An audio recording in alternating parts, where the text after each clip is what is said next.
শুভেচ্ছা। দেশের সংবাদে স্বাগত জানাচ্ছি সুমাইয়া সাজ্জাদ। শুরুতেই সংবাদ শিরোনাম। জানিয়ে দিব সবশেষ আপডেট বাংলা সংবাদ। শুরুতেই শিরোনাম। নতুন বাংলাদেশকে জাতিসংঘে উপস্থাপন করবেন ডক্টর মোহাম্মদ ইউনূস। এদিকে সত্যি রাজনীতি করতে চাইলে পায়ে হেঁটে জেলখানায় চলে যেতেন শেখ হাসিনার উদ্দেশ্যে বললেন জয়নুল আবেদিন ফারুক। আরও জানিয়ে দিব হাসিনার পতন থেকে স্বৈরাচারী শাসকদের শিক্ষা নেওয়া উচিত। এদিকে পাচারের অর্থ ফেরাতে সহযোগিতার আশ্বাস দিল যুক্তরাজ্য। সর্বশেষ জানাবো ভারতে ইলিশ রপ্তানি করা হচ্ছে উপহার নয়, এক প্রশ্নের জবাবে বলেছেন উপদেষ্টা রিজওয়ানা হাসান। শুনছিলেন সর্বশেষ আপডেট বাংলা সংবাদের শিরোনাম। এবারে জানাবো বিস্তারিত।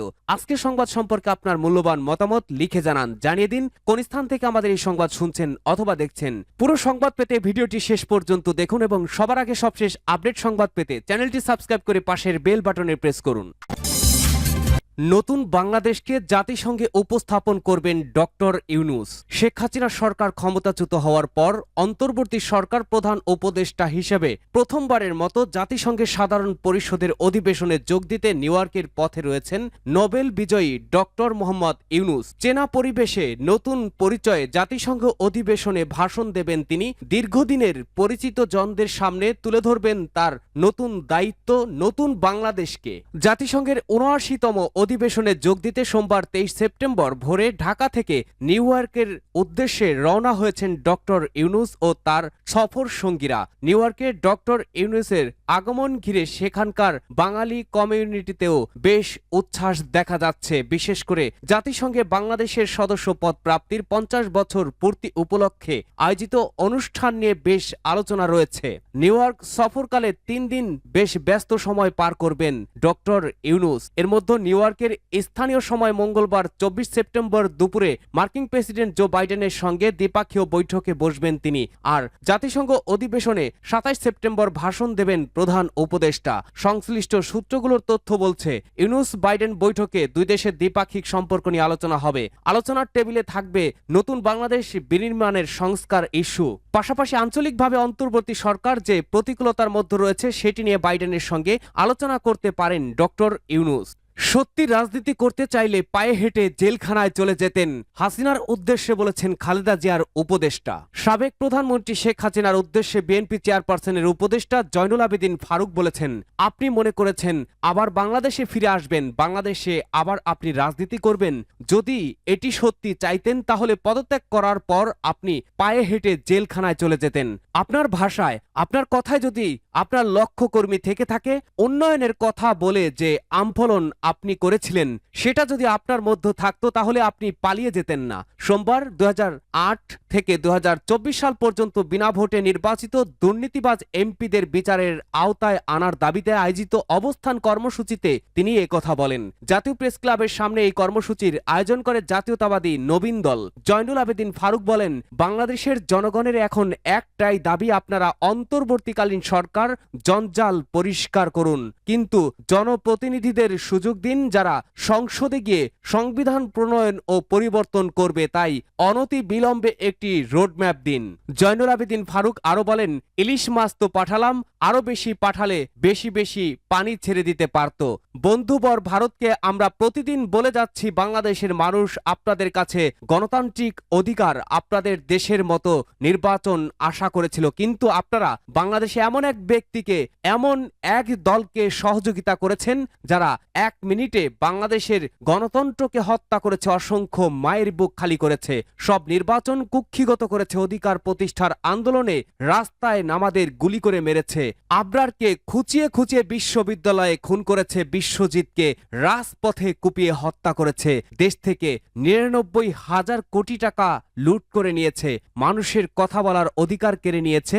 আপনাদের উচিত ছিল শত শত মামলার আসামি শেখ হাসিনাকে বাংলাদেশে ফেরত পাঠানো। তিনি আরো বলেন, এখনো আবু সাইদ খোকন মুগ্ধর রক্তের গন্ধ নাক থেকে যায়নি, অথচ এরই মধ্যে আওয়ামী লীগের সহচর আমাদের প্রিয় খাগড়াছড়ি রাঙামাটিকে অস্থিতিশীল করার ষড়যন্ত্রে লিপ্ত আছে। তাই ভারতকে বাংলাদেশের মানুষ কখনো বিশ্বাস করতে পারে না। আমরা আশা করেছিলাম শেখ হাসিনাকে আপনারা ভারত অবিলম্বে হস্তান্তর করবেন, কিন্তু সেই বিশ্বাস আপনারা এখনো অর্জন করতে পারেননি। যদি বাংলাদেশকে ভালোবাসেন, বাংলাদেশের মানুষকে ভালোবাসেন, তাহলে আপনাদের উচিত বাংলাদেশের যারা এখন ভারতে আশ্রয় নিয়েছে তাদের এক এক করে হস্তান্তর করা। অন্তর্বর্তীকালীন সরকারের উদ্দেশ্যে তিনি আরো বলেন, যত অস্থিরতাই তৈরি করুন, আওয়ামী লীগ তাদের কাছে অত্যাধুনিক অস্ত্র আছে, অজস্র টাকা আছে, তারা এখনো সংগঠিত হওয়ার চেষ্টা করছে। আমাদের চোখ কান খোলা রাখতে হবে। হাসিনার পতন থেকে স্বৈরাচারী শাসকদের শিক্ষা নেওয়া উচিত। বঙ্গবন্ধু শেখ মুজিবুর রহমানের কন্যা শেখ হাসিনা ছিলেন বাংলাদেশের লৌহ মানবী শাসক। গত 15 বছর ধরে তিনি স্বৈরাচারের মতো দেশ শাসন করেছেন। শেখ হাসিনা চরম অহংকারের সঙ্গে দেশ শাসন করেছেন এবং তার দৃঢ় বিশ্বাস ছিল তিনি অপরাজয় এবং তিনি কেবল অপ্রতিদ্বন্দ্বীভাবে শাসন করার জন্যই জন্ম নিয়েছেন। তবে শেষ পর্যন্ত তার এই দম্ভ অহমিকা তাসের ঘরের মতো ভেঙে পড়েছে। সরকারি চাকরিতে কোটা ব্যবস্থার বিরুদ্ধে করা শিক্ষার্থীদের তীব্র গণ আন্দোলনে শেষ পর্যন্ত তাকে দেশ ছেড়ে পালিয়ে যেতে হয়েছে।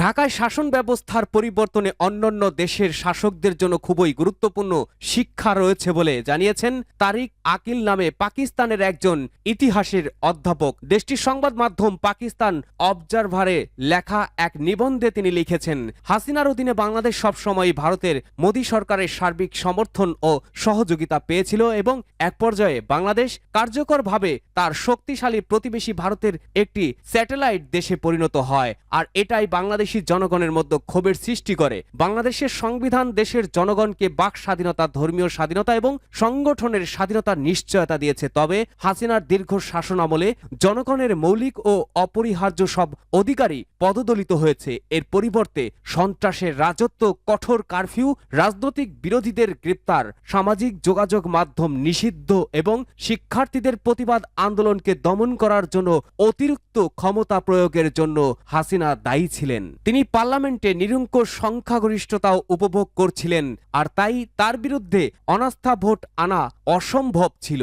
আর এ কারণে তাকে ক্ষমতা থেকে অপসারণের একমাত্র উপায় ছিল হয় তাকে পদত্যাগ করতে বাধ্য করা অথবা সেনাবাহিনীর মাধ্যমে সামরিক আইন জারি করা। তবে কেবল শিক্ষার্থীদের দৃঢ় শক্তি এবং বাংলাদেশের জনগণের ইচ্ছার ফলে বাংলাদেশে হাসিনা সরকারের পতন হয় এবং গত 5ই আগস্ট শেখ হাসিনা সামরিক হেলিকপ্টারে করে দ্রুত ঢাকা থেকে পলায়ন করেন এবং ভারতে আশ্রয় নেন। বিশ্বের স্বৈরাচারী শাসকদের বাংলাদেশের ঘটনা থেকে শিক্ষা নেওয়া উচিত। সূত্র পাকিস্তান অবজারভার।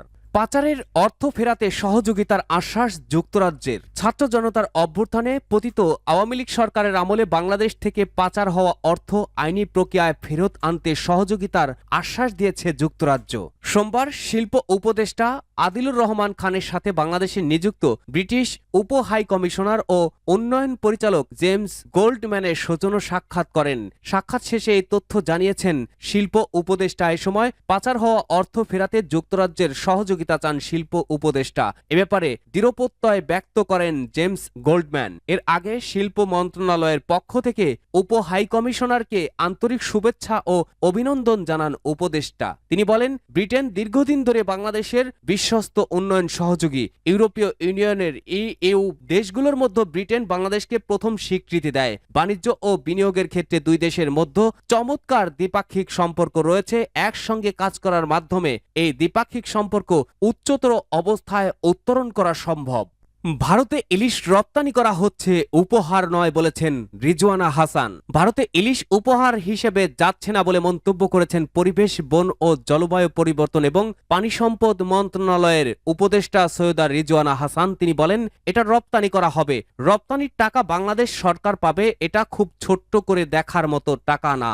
সোমবার 23 সেপ্টেম্বর বেলা 11টার দিকে নোয়াখালীর কোম্পানিগঞ্জের মুসাপুর রেগুলেটর এলাকা পরিদর্শন শেষে সুইডেন প্রবাসী বাংলাদেশি ব্যবসায়ী একে জুয়েলের এক প্রশ্নের জবাবে তিনি সাংবাদিকদের এসব কথা বলেন। উপদেষ্টা রিজওয়ানা হাসান বলেন, বাংলাদেশ থেকে ইলিশ এখনো যায়নি, শুধু একটা সিদ্ধান্ত হয়েছে, তার আগেই তো দাম বেড়ে গেছে, কাজেই রপ্তানি হলে দাম বাড়বে এই কথাটা ঠিক না, যেটা সরকারের বিবেচনায় আছে। তিনি আরো বলেন, যারা ইলিশটা চাচ্ছে তারাও কিন্তু বৈষম্য বিরোধী ছাত্র আন্দোলনে ওপার থেকে অনেক সমর্থন দিয়েছে, সেটা আমরা সবাই দেখেছি। আমরা কিছু কথা সহজে বলে ফেলি, আমাদের সব সময় মনে রাখতে হবে প্রতিবেশীর সঙ্গে অনেক বিষয় আমাদের আলাপ আলোচনা করতে হবে। আমরা সেই আলোচনার ধারাটা ছোট ছোট বিষয়ে বন্ধ হয়ে যাক, সেটা চাই না।